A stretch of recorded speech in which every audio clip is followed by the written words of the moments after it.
மகாநதி என் பார்வையில் நான் சொல்லுவது. 4 முனை இருதிசை ஒரு கதை நன்மகள் நால்வர் இருபுறம் சூழ ஒரு பயணம் பிறந்தது. காரணம் காலமில்லை நதியின் கரையைத் தேடவே. இருதிசையின் நதியில் ஒருத்தி இருந்தாள் காவிரி. கதையின் நாயகி. ஆடியில் பெருகி தஞ்சை வந்து நஞ்சை சென்று நாடெங்கும் புரள்பவள். கதையின் நாயகன். பொங்கி வரும் பொன்னியின் செல்வன். பொன்மேனியும் பெருவீரமும் பொருந்த பிறந்தவன் விஜயன். சந்திப்பு நிகழ்ந்தது.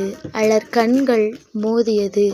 மலர்கண்களை சரிசமமாய் இருவரும் சரவடியாய் நிற்க சகாப்தம் ஒன்று எழுதப்பட்டது. கதையென்றால் நரிகளும் உண்டு.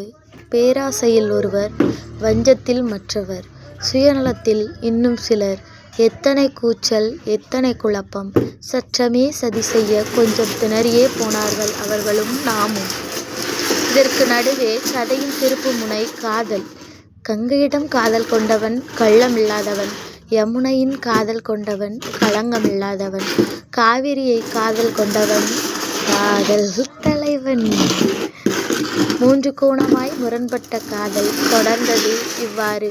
கங்கையின் காதல் தொட்டுச் செல்லும் மலையாகிப் போக அவன் அயர்ந்தே போனான். யமுனையின் காதல் விட்டு செல்லாமல் நெறித்திட அவன் மருகியே போனான். காவிரியின் காதல் முத்துப்போல உறைந்திட அவன் நிறைந்தே போனான். இடையில் சிதறிய உறவுகள் இடையே வந்து உறுத்திட உடைந்தது சில உண்மையும் பல இதயமும். மனத்திரையும் சற்று தூரம் வந்தது உடலுக்கு மாத்திரம். உடையவன் உடைந்த உறவுகளை திரட்டிட உந்தி நிற்க அவன் உதிரமும் உதித்து தோள் தந்தது. அடுக்கடுக்காய் இடர்கள் முடிவின்றி தொடர ஒரு காதல் மட்டும் அழகாய் விரிந்தது. விஜய் காவேரி நம்ம விக்கா.